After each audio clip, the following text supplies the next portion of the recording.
Hello Internet. My name is David X. I'm the Cosmic Gamer dude with the cosmic attitude, and some of you may know me as the voice of Man Volnutt throughout this remastered playthrough. And welcome to the extra video of Mega Man Legends 1 Remastered. Last episode, Volnutt played through the end game of this, and we're actually going to be taking a look at some extra stuff that I didn't show off yet. We have a record disc store. And what's actually really cool is that there's some unique pieces of music that you can play here. And each of the walls are its own separate section, so there's 4 pieces to listen to. We have a borrow K CD, so let's listen. So I'm gonna be quiet for a few seconds to let you listen to all this, so let's go.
Now, for people's information, all of those CDs are in fact original composition by Capcom.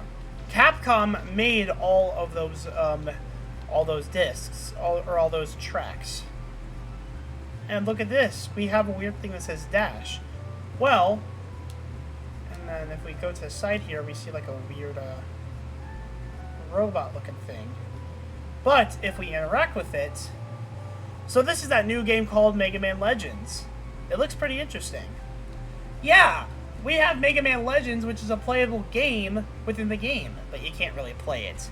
All it says is dash. Now, some of you may be wondering, why does it say dash? That's because in Japan, when this game released originally all the way back in, when it originally released in 1997, it was given the name in Japan, Rockman Dash. Yep. And one thing I do want to show off real quick is with a Roll casket. So interestingly enough, looking at Roll's design, for those who are huge anime fans, her design is actually based on Yatterman 2 from the Yatterman anime. I have to say, it's actually kind of a nice design. And interestingly enough, Yatterman was originally released back in 1977, with its first episode airing in Japan back then. I used to be a huge fan of the Yatterman series, and I watched all 100 episodes. Well, technically about 70, because the majority of other episodes was muted due to copyright restrictions, so yeah, that is unfortunate. But we do have some other stuff I do want to show off. All the way back here in Uptown, there's actually this building I never showed off. So, all the way in the back here, we see this YAG, this YAG community, this YAG building. I wonder if there's a computer game school. Oh, yeah, okay, so the dialogue is the same whenever you talk to her, so, this is a computer game school. I'm going to go here and learn how to make really cool games like Resident Evil. Because Capcom, yeah. Also, interestingly enough, is that although not many people have their own opinions of what they say about you, you can actually hear voices. If you actually interact with the doors, you can actually hear voices from inside. Hey, did you hear about that blue boy? I did. They say he's a real nice, polite boy. That's what I like in a man. Good manners. Wow. Look at Volnutt getting all the ladies. And this actually is affected by your morality. If it's like super high, then everyone will praise you for your good deeds, which is what Volnutt did. Hey Dad, who's that blue boy who saved the city hall? Well, son, he's an honest, hard-working gentleman. You should follow his example. Now, some of you who remember the final boss of Legends, where it's Mega Man Juno, apparently the museum, which you should have caught by episode 10, actually foreshadowed the whole events. And it kind of resembles something of the Death Egg robot at the end of Sonic the Hedgehog 2. I almost said Sonic Adventure 2. I could have started feeling all the hate comments right there. But that's pretty much left I have to show you guys. So there's that at least. But we are far from over for this, so because there's a lot more to talk about. Since this is a remastered playthrough, I'm going to make all the right changes and show off as many things as possible. So, here you go. Now it's time to take a look at some other things you never knew about. So this right here is the Mega Man Legends Station website. This is an official website that talks about everything Mega Man Legends related. What's also really cool is that you can change the style, so from Terra to Elysium, and even to the subgates, which is kind of cool. And you see like official artwork of like many characters and enemies and all that. And now let's actually go to the Mega Man Legends series, and so let's take a look at the development. So this image right here, this is classic Mega Man.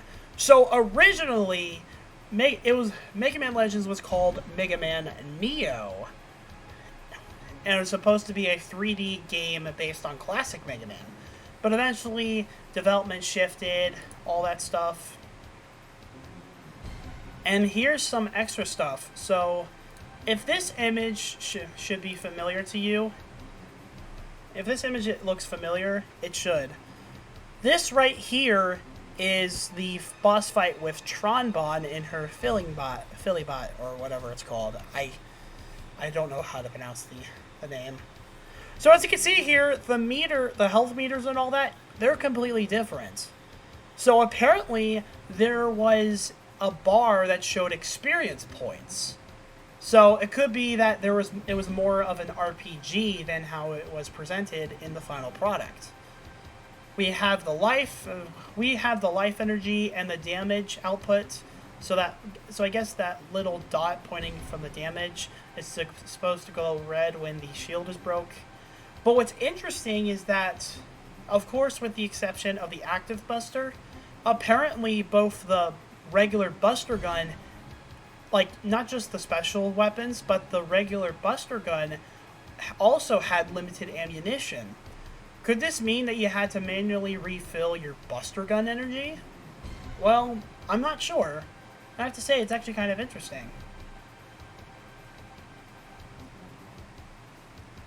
Oh yes, and look at this. We also have demos, which I will show off right now.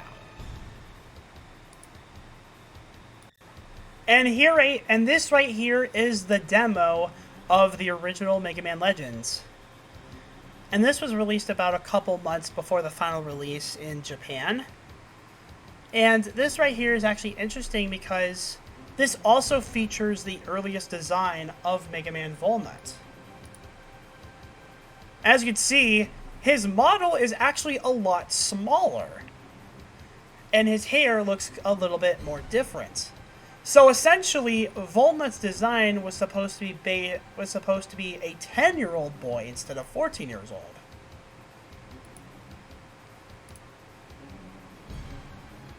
And now, overall, nothing changed with the intro and all that.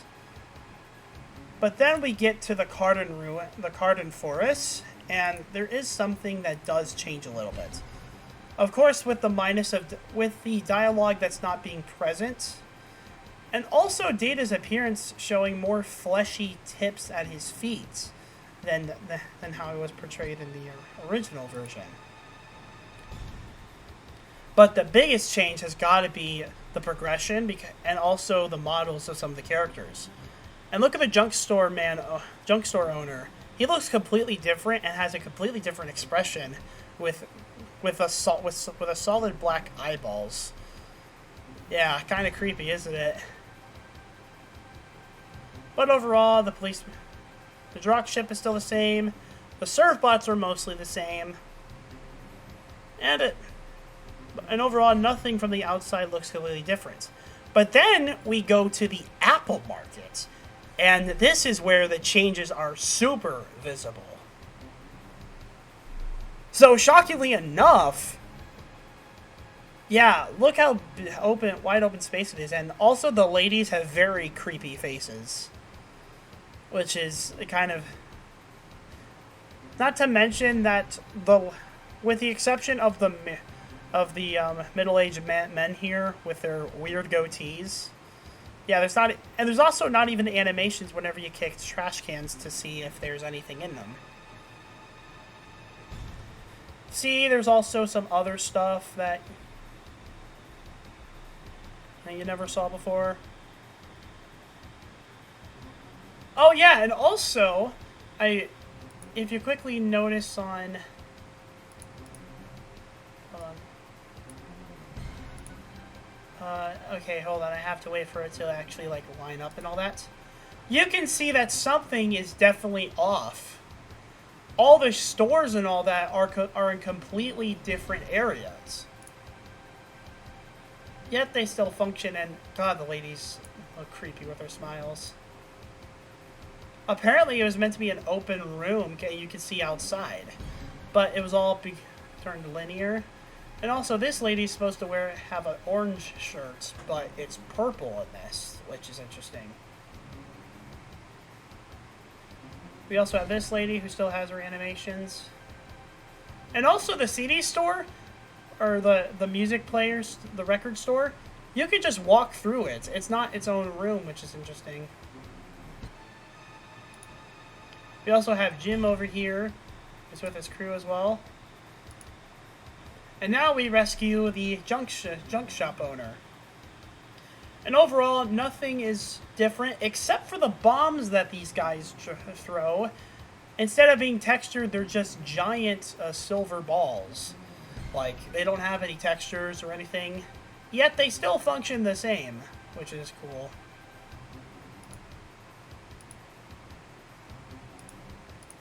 However, after the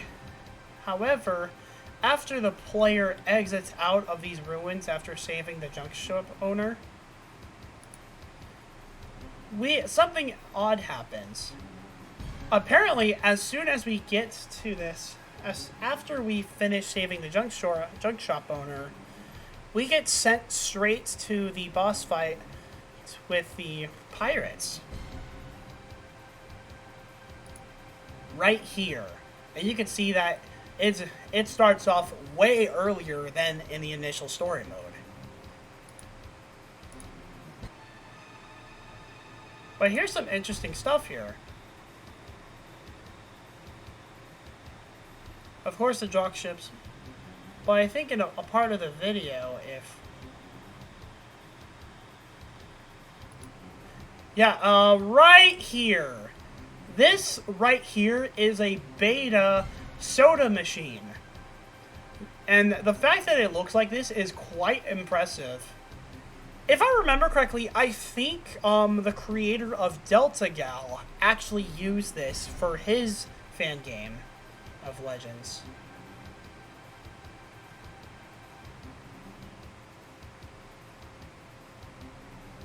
I'm trying to see if they show off another thing here.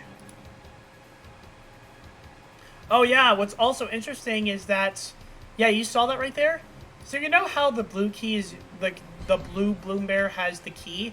Well, that's not the case. Apparently, it's the red Bloom Bear ship that actually has the key at first. I have to say, it's actually kind of cool. What's really interesting is also the fact that you don't have the splash mines, and the bombs are so... Yeah, you saw the bomb right there again. They're, like, super generic. And it's over... And overall, it's quite interesting to say the least, as a matter of fact, since it's really different. But overall, not many things are excuse me, I just had lunch, so sorry for that belch. Interestingly enough, not that many stuff around this area is different. But I'm not sure if we'll actually get around to it, but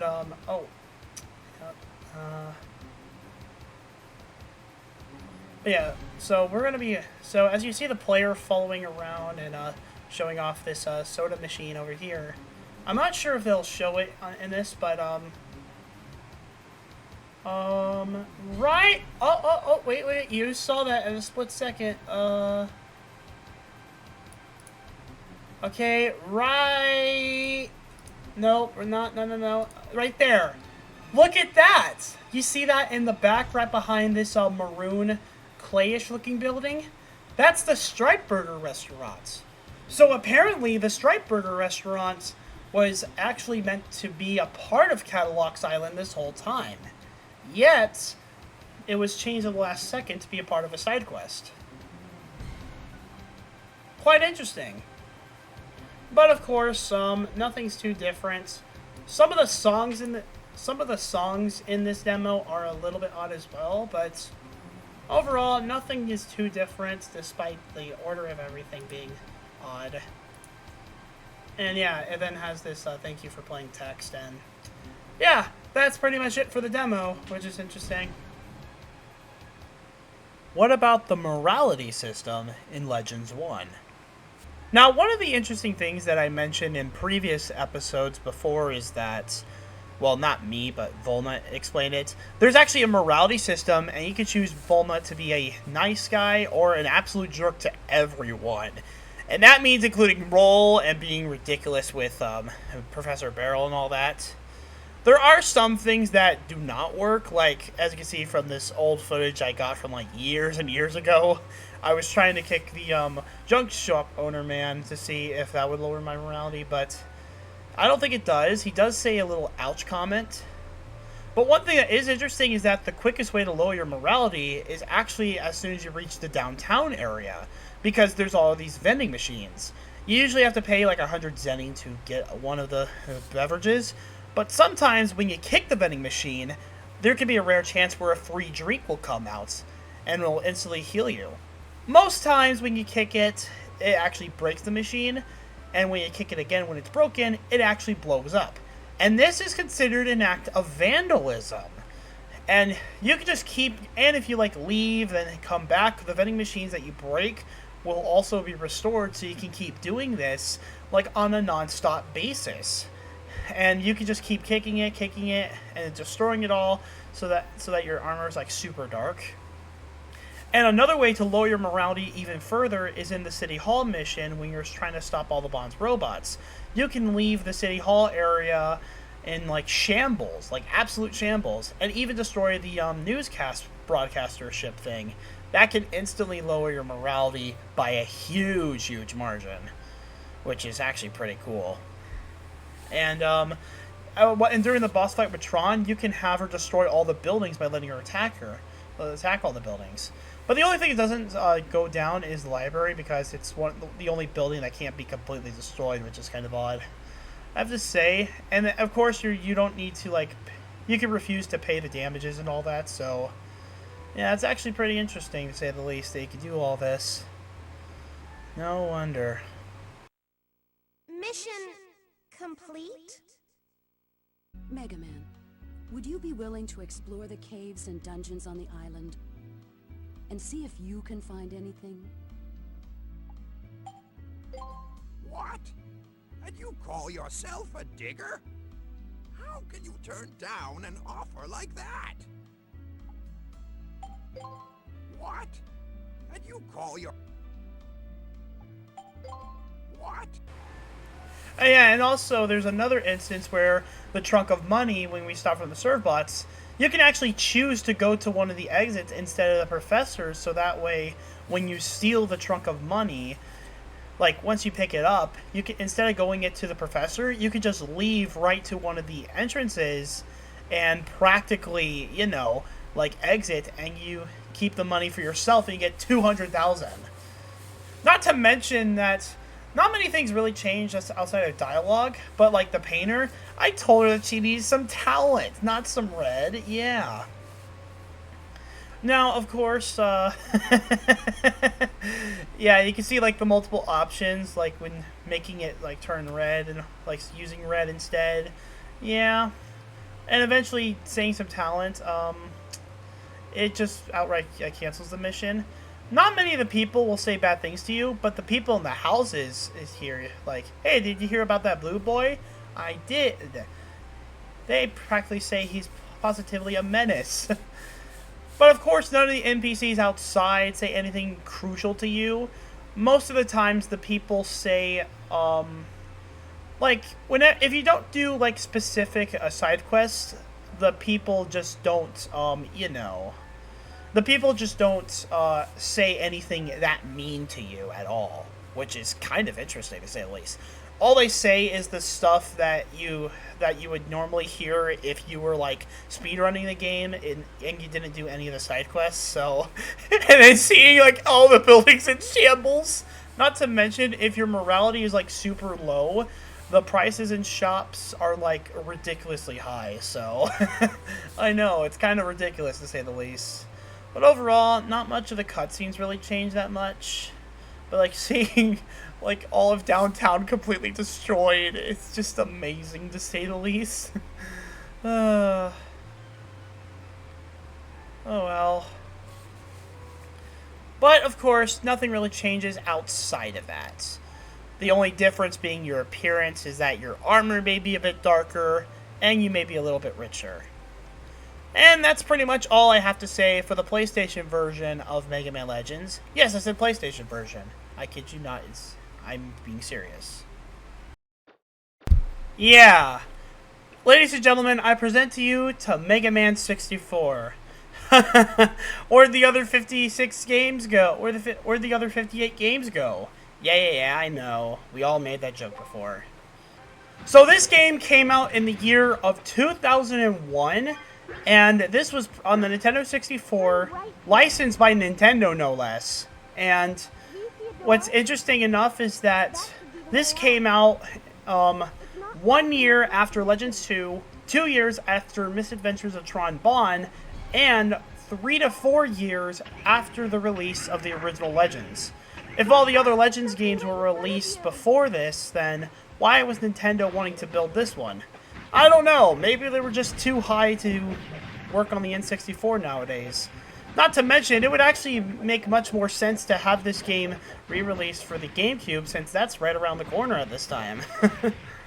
But, since this is a cartridge, there's a lot of noise compression, and it's mainly with the character voices. I mean, despite having the original cast of characters for this version, all the voices are so compressed, and it's really hard to understand what any of the characters are trying to say. Phew. Nice timing, Roll. Anytime, Mega Man. I'm sorry, Mega Man. I had some engine problems, and... It's okay, Roll. But I'm glad you showed up when you did. Hey, you! Thanks to you, everything's a mess now, isn't it? Huh? Aren't you the girl who's being chased by that dog? Shut up! I don't want to hear about that! It might take some time, and it might take some money, but who cares? I'll use my ultimate digging machine, the Moral Wolf, to dig up the treasure myself, and I won't let any little blue boy get in my way either. Yeah, you can start to see why how compressed everything is. Not to mention the fact, some of you may have noticed that, because of all the lag spikes that this game has, you can notice that sometimes the audio doesn't, like, sync well with the game, because the camera is, like, processing way faster than the voice recording, which is kind of odd. I mean, for 2001, that's ridiculous. And yeah, it's like, I don't know if I'm going to continue talking about this because of how bad it is. But shockingly enough, I found out that there's actually 2 instances with Tron that are a little bit different. Like, for one example, in one instance, when Volnutt discovers Bruno, Tron says a line differently than how she said it in a PlayStation version. So I guess it's a re-recording or a different voice clip. I'm not entirely sure. Wait! That mark! Teasel, you better not be eating that entire pizza yourself. Teasel, you better not be eating that entire pizza yourself. It's a little bit weird, but I don't know why they even bothered changing the script here. What's really interesting is that in another instance with Tron, after Mega Man Juno shows himself, the Bonds show up, and this is what Tron says right off the bat. Did you hear that, Teasel? Yep. Something tells me he's not. But in Mega Man 64, this is what she says. Everyone on the island. It's a man? A person? Yep. Something tells me he's not kidding either. Yeah! They reused one of Mega Man's earlier lines, and now Tron was speaking like Mega Man. I did not edit this, by the way. I'm playing on an authentic Nintendo 64. This is actually how the game works for some reason. I don't even know why. And in terms of graphics, well, I hope you like fog in your Catalog's Islands, because, oh my god, look at this draw distance. It is just so bad. There's nothing but an eerie white fog all over the place. The PlayStation version's draw distance is loads better than this. Bro, it is like going to City Hall and you'll see what I mean. Look at this eerie fog! I kid you not, this is actually what's being run here. This isn't like edited footage. This is authentic footage. Everything you're seeing here is happening in real time. It is honestly insane that the game is still running after all this. Oh, Christ almighty. I do not even know why it's even like this to begin with. Now, some of you may be wondering, what about the controls about Mega Man 64?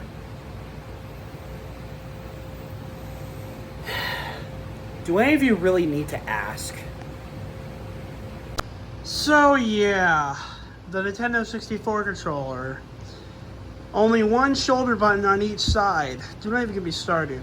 So if you want to play this game with an analog stick, which is an option, it'll be hard reaching the L button, so you have to, it's hard to do this with a hand, so you have to position your left hand like this. And if you wanted to do, play with a D-pad, which is another option, you can, it's like a little bit odd to reach the Z button.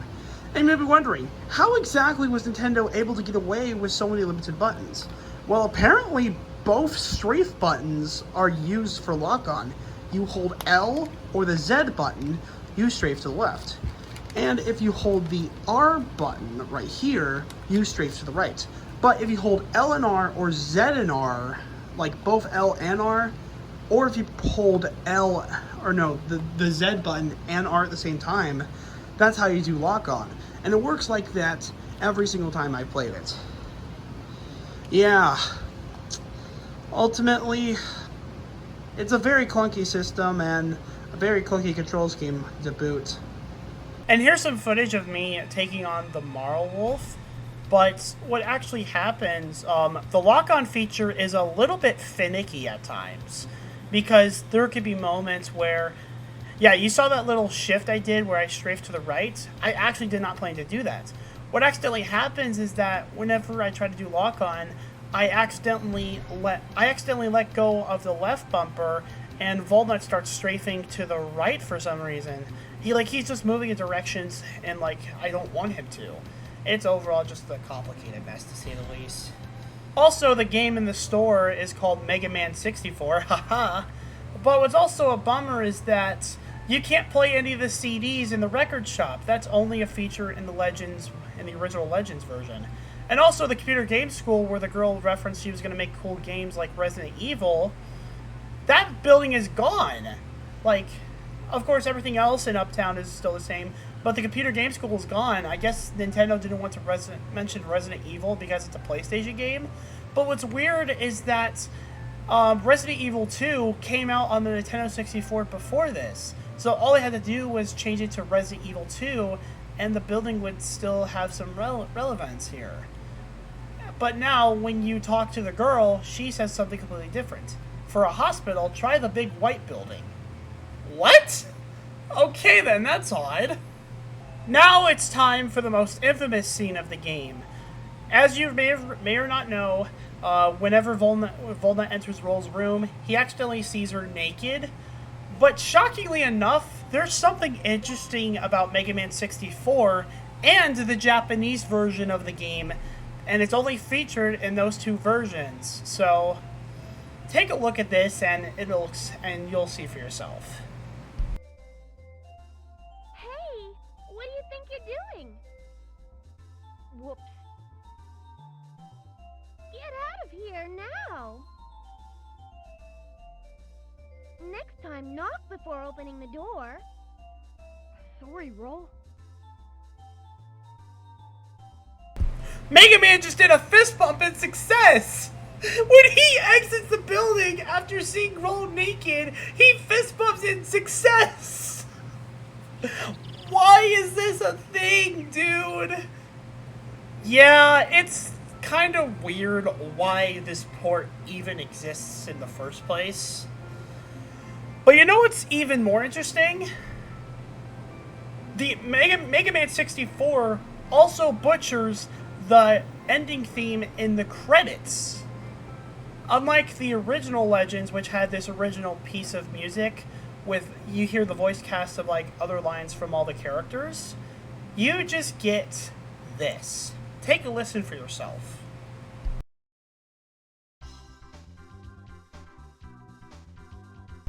Yeah, you're hearing this right. The developers of Mega Man 64 decided it would be a good idea to replace his really cool, awesome music piece with the Cadillac's Hospital theme. What? Why? It's like playing through the...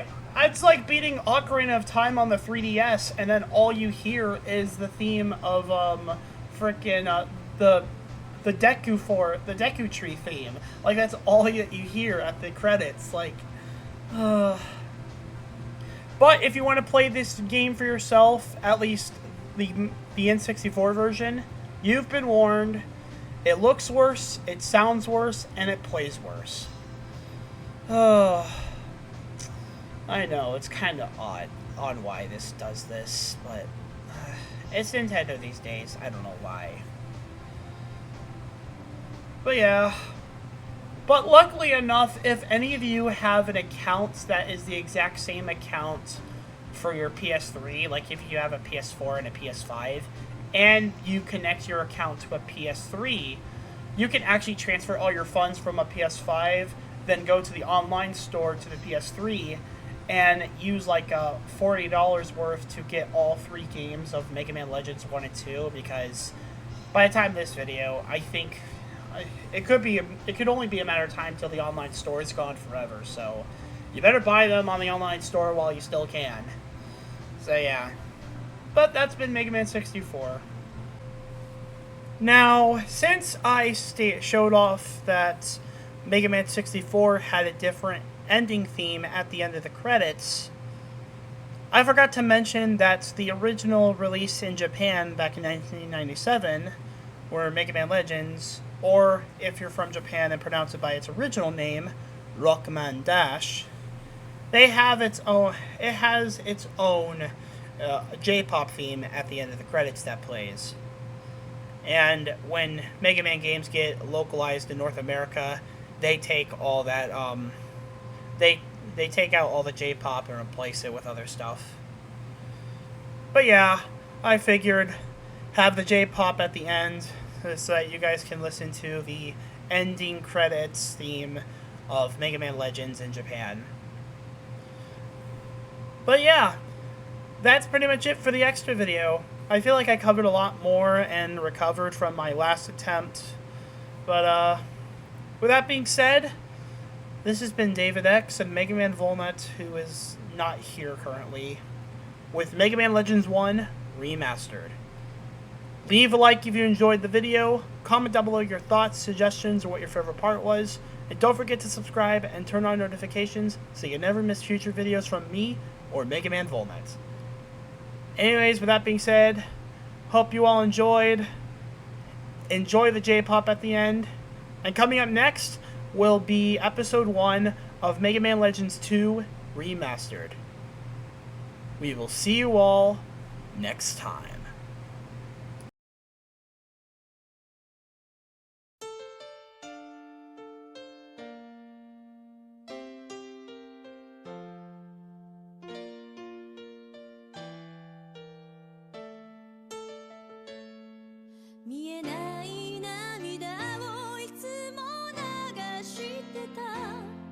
「あなた